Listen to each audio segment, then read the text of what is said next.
ಪ್ರಚಾರಕ್ಕಾಗಿ ಜನರಲ್ಲಿ ಗೊಂದಲ ಉಂಟು ಮಾಡುತ್ತಿರುವ ವ್ಯಕ್ತಿಯನ್ನು ನಿರ್ಲಕ್ಷಿಸಿ. ಟಿ ರಂಗನಾಥ್. ಮೈಸೂರು ಸಂಸ್ಥಾನದ ಮಹಾರಾಜರು ದತ್ತಪೀಠದ ನಿರ್ವಹಣೆಗಾಗಿ ಉಸ್ತುವಾರಿಗಳಾಗಿ ನೇಮಿಸಿದ್ದ ಶಾಖಾದ್ರಿ ಕುಟುಂಬದ ಸದಸ್ಯರಲ್ಲದಿದ್ದರೂ ಸಹ ಪ್ರಚಾರಕ್ಕಾಗಿ ವಿನಾಕಾರಣ ಸಾರ್ವಜನಿಕರಲ್ಲಿ ಗೊಂದಲ ಸೃಷ್ಟಿಸುತ್ತಿರುವ ವ್ಯಕ್ತಿಯನ್ನು ನಿರ್ಲಕ್ಷಿಸಿ ಎಂದು ವಿಶ್ವ ಹಿಂದೂ ಪರಿಷತ್ನ ಜಿಲ್ಲಾ ಪ್ರಧಾನ ಕಾರ್ಯದರ್ಶಿ ರಂಗನಾಥ್ ಟಿ ಹೇಳಿದರು.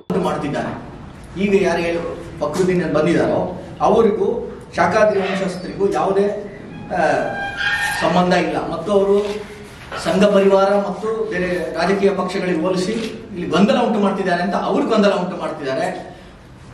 ಅದಕ್ಕೋಸ್ಕರ ಈ ವ್ಯಕ್ತಿ ದತ್ತಪೀಠದ ಗುಹೆ ಒಳಗಡೆ ಗರ್ಭಗುಡಿಯಲ್ಲಿ ಪೂಜೆ ಮಾಡುವ ವಿಚಾರದಲ್ಲಿ ಹೇಳಿಕೆ ನೀಡಿರುವುದು ಸತ್ಯಕ್ಕೆ ದೂರವಾಗಿದೆ. ಏಕೆಂದರೆ ಗುಹೆಯ ಒಳಗೆ ಇರುವುದು ದತ್ತಾತ್ರೇಯ ಪೀಠ ಪಾದುಕೆಗಳು ಮಾತ್ರವಾಗಿದ್ದು ಅಲ್ಲಿ ಯಾವುದೇ ಸಮಾಧಿಗಳು ಇರುವುದಿಲ್ಲ. ಈ ವ್ಯಕ್ತಿ ಹೇಳಿದ ಬಾಬಾ ಬುಡನ್ ಸಮಾಧಿ ಇರುವುದು ನಾಗೇನಹಳ್ಳಿ ಗ್ರಾಮದ ಸರ್ವೆ ನಂಬರ್ 67ರಲ್ಲಾಗಿದೆ. ಈ ವ್ಯಕ್ತಿಯ ವಂಶಸ್ಥರು ಸಮಾಧಿಗಳು ಯಾವುದೂ ಕೂಡ ದತ್ತಪೀಠದಲ್ಲಿ ಆಗಲಿ ಅಥವಾ ಔದಂಬರ ವೃಕ್ಷದ ಹತ್ತಿರವಾಗಲಿ ಇರಲ್ಲ. ಪುರಾತನ ಕಾಲದಲ್ಲಿ ಅಲ್ಲಿ ಯುದ್ಧ ನಡೆದಿದೆ. ಆಗ ಮುಸಲ್ಮಾನರಿಗೂ ಸಾಧು ಸಂತರಿಗೂ ಯುದ್ಧ ನಡೆದಾಗ ಸಾಧು ಸಂತರು ಮಾತ್ರ ಅಲ್ಲಿದ್ದಾರೆ, ಮುಸಲ್ಮಾನರು ಕೂಡ ಯುದ್ಧದಲ್ಲಿ ತೀರೋಗಿದ್ದಾರೆ. ಆದ್ರೆ ಅವರ ಗೋರಿಗಳನ್ನು ಅಲ್ಲಿ ಉಳ್ಳಿಕ್ಕೆ ಬಿಟ್ಟಿಲ್ಲ, ಅಲ್ಲಿ ನಾವು ಉಣ್ಣಿಲ್ಲ, ಅಲ್ಲಿ ಯಾವುದೇ ಅವ್ರ ಗೋರಿ ಇಲ್ಲ ಅನ್ನೋದು ನಮ್ದು ವಾದ. ಈಗಿರ್ತಕ್ಕಂಥದ್ದು ಸುತ್ತ ಇರ್ತಕ್ಕಂಥದ್ದು ಹಿಂದೂ ಸಾಧು ಸನ್ಯಾಸಿಗಳದ್ದು ಮಾತ್ರ ಅಂತ. ಈ ಗುರು ದತ್ತಪೀಠದ ಧಾರ್ಮಿಕ ಆಚರಣೆಯ ಬಗ್ಗೆ ಮಾತನಾಡಲು ಈ ವ್ಯಕ್ತಿಗೆ ಯಾವುದೇ ಹಕ್ಕು ಇರುವುದಿಲ್ಲ. ಏಕೆಂದರೆ ನ್ಯಾಯಾಲಯದ ಆದೇಶ ಮತ್ತು ಕರ್ನಾಟಕ ಸರ್ಕಾರದ ಧಾರ್ಮಿಕ ದತ್ತಿ ಇಲಾಖೆಯ ಆಯುಕ್ತರ ಆದೇಶದ ಪ್ರಕಾರವೇ ಅಲ್ಲಿ ಪೂಜೆಯಾಗುತ್ತಿದೆ. ಅದನ್ನು ವಿಮರ್ಶಿಸಲು ಹಿಂದೂಗಳು, ಸಾಧು ಸನ್ಯಾಸಿಗಳು ಹಾಗೂ ಆಗಮ ಪಂಡಿತರು ಇದ್ದಾರೆ.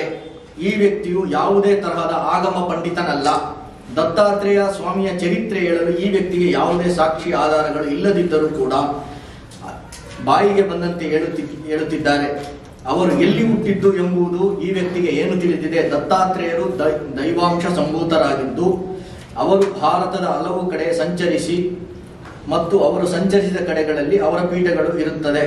ಸುದ್ದಿಗೋಷ್ಠಿಯಲ್ಲಿ ಮಾತನಾಡಿದ ಅವರು, ರಾಮಾಯಣ ಕಾಲದಲ್ಲೂ ರಾಮ, ಸೀತೆ, ಆಂಜನೇಯರು ಈ ಬೆಟ್ಟಕ್ಕೆ ಬಂದಿದ್ದು ಆಂಜನೇಯ ತಂದಿದ್ದ ಸಂಜೀವಿನಿ ಪರ್ವತವೂ ಇದೇ ಆಗಿರುತ್ತದೆ ಎಂಬುದಕ್ಕೆ ಹಲವು ನಿದರ್ಶನಗಳು ಇವೆ. ಆದರೆ ಸುಳ್ಳು ಆರೋಪ ಮಾಡುತ್ತಿರುವ ವ್ಯಕ್ತಿ ಹೇಳಿದಂತೆ ಶಾಖಾದ್ರಿ ಕುಟುಂಬದವರು ಯಾರೂ ಇಲ್ಲಿ ವಾಸವಿಲ್ಲದೆ ನಾಗೇನಹಳ್ಳಿಯಲ್ಲಿ ವಾಸವಾಗಿದ್ದಾರೆ. ಬರೀ ಪ್ರಚಾರದ ಹುಚ್ಚಿಗೆ ಕಾವಿ ಬಟ್ಟೆ ಧರಿಸಿ ಹಿಂದೂಗಳ ಭಾವನೆಗೆ ಧಕ್ಕೆ ತರುತ್ತಿದ್ದಾರೆ ಎಂಬುದನ್ನು ಸಾರ್ವಜನಿಕರು ಅರ್ಥ ಮಾಡಿಕೊಳ್ಳಬೇಕು ಎಂದು ಹೇಳಿದರು.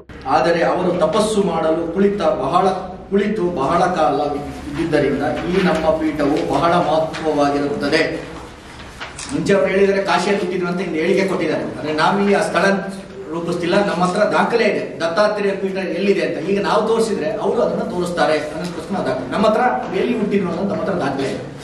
ಈ ಪೀಠಕ್ಕೆ ಬಹಳ ಮಹತ್ವ ಇರುವುದರಿಂದ ರಾಮಾಯಣ ಕಾಲದಲ್ಲಿ ರಾಮ, ಸೀತೆ ಹಾಗೂ ಆಂಜನೇಯರ ಈ ಬೆಟ್ಟಕ್ಕೆ ಬಂದಿರುತ್ತಾರೆ ಮತ್ತು ಆಂಜನೇಯ ವಾಪಸ್ ರಾಮಾಯಣ ಕಾಲದಲ್ಲಿ ಬೆಟ್ಟವನ್ನು ವಾಪಸ್ ತಗೊಂಡು ಹೋಗಕ್ಕಾಗಲ್ಲ, ಎಷ್ಟಿರೋದು ಅದು ಚಂದ್ರನ ಆಕೃತಿಯಲ್ಲಿ ಬಿದ್ದಿದೆ, ಅದಕ್ಕೋಸ್ಕರ ಅದು ಚಂದ್ರದ್ರೋಣ ಪರ್ವತ ಆಗಿದೆ ಅನ್ನೋದು ನಮ್ಮ ವಾದ ಇದೆ. ನಾವು ಈ ಮೇಲೆ ತಿಳಿಸಿರುವ ನಿಜವಾದ ಶಾಖಾದ್ರಿ ವಂಶಸ್ಥರು ಇದ್ದಿದ್ದು ನಾಗೇನಹಳ್ಳಿ ಬಾಬಾ ಬುಡನ್ ದರ್ಗಾ ಇರುವ ಗ್ರಾಮದಲ್ಲಿ ವಾಸವಿದ್ದರು. ಯಾವುದೇ ಶಾಖಾದ್ರಿ ಕೂಡ ದತ್ತಪೀಠದಲ್ಲಿ ವಾಸವಿರಲಿಲ್ಲ. ಈ ವ್ಯಕ್ತಿಯು ದತ್ತಪೀಠದ ವ್ಯವಸ್ಥಾಪನಾ ಸಮಿತಿ ಮತ್ತು ಅರ್ಚಕರು ನೇಮಕವಾಗಿರುವ ಬಗ್ಗೆ ಮಾತನಾಡಿದ್ದು, ಈ ವ್ಯವಸ್ಥಾಪನಾ ಸಮಿತಿ ಮತ್ತು ಅರ್ಚಕರ ನೇಮಕಗಳು ಸರ್ಕಾರವು ಸರ್ವೋಚ್ಚ ನ್ಯಾಯಾಲಯದ ಆದೇಶದ ಅನ್ವಯವಾಗಿ ಮಾಡಿರುತ್ತದೆ. ಸರ್ಕಾರ ತನ್ನ ಸ್ವಇಚ್ಛೆಯಿಂದ ಮಾಡಿರುವುದಿಲ್ಲ. ಈ ವ್ಯಕ್ತಿಯು ದತ್ತಪೀಠಕ್ಕೆ ಬರುವಾಗ ಮತ್ತು ಪತ್ರಿಕಾಗೋಷ್ಠಿ ಮಾಡುವಾಗ, ಜಿಲ್ಲಾಧಿಕಾರಿಗಳ ಹತ್ತಿರ ಹೋಗುವಾಗ ಕಾವಿ ಬಟ್ಟೆಯನ್ನು ಹಾಕಿಕೊಂಡು ಹೋಗಿ ಪ್ರಚಾರಕ್ಕೆ ಇಟ್ಟಿಸುತ್ತಿರುತ್ತಾರೆ. ಈ ಕಾವಿ ಬಟ್ಟೆ ಬಹಳ ಪವಿತ್ರವಾಗಿದ್ದು ಇದನ್ನು ನಮ್ಮ ಹಿಂದೂ ಸಾಧು ಸನ್ಯಾಸಿಗಳು ಹಾಗೂ ಧರಿಸಿರುವ ಆಗಿರುತ್ತದೆ. ಈ ವ್ಯಕ್ತಿಯು ಕಾವಿ ಬಟ್ಟೆಯನ್ನು ಧರಿಸಿ ನಮ್ಮ ಹಿಂದೂ ಸನ್ಯಾಸಿಗಳಿಗೆ ಅಪಮಾನ ಎಸಗುತ್ತಿದ್ದಾರೆ. ಈ ಕಾವಿ ಬಟ್ಟೆಯನ್ನು ಇಸ್ಲಾಂ ಧರ್ಮದವರು ಧರಿಸುವ ಪದ್ಧತಿ ಇರುವುದಿಲ್ಲ. ಕಾವಿ ಧರಿಸುವುದು ಇಸ್ಲಾಂ ಧರ್ಮದಲ್ಲೇ ಇರುವುದಿಲ್ಲ. ಆದ್ದರಿಂದ ಈ ವ್ಯಕ್ತಿಯು ಬರೀ ಪ್ರಚಾರಕ್ಕಾಗಿ ಧರಿಸಿ ಹಿಂದೂಗಳ ಭಾವನೆಗೆ ಧಕ್ಕೆ ತರುತ್ತಿದ್ದಾರೆ.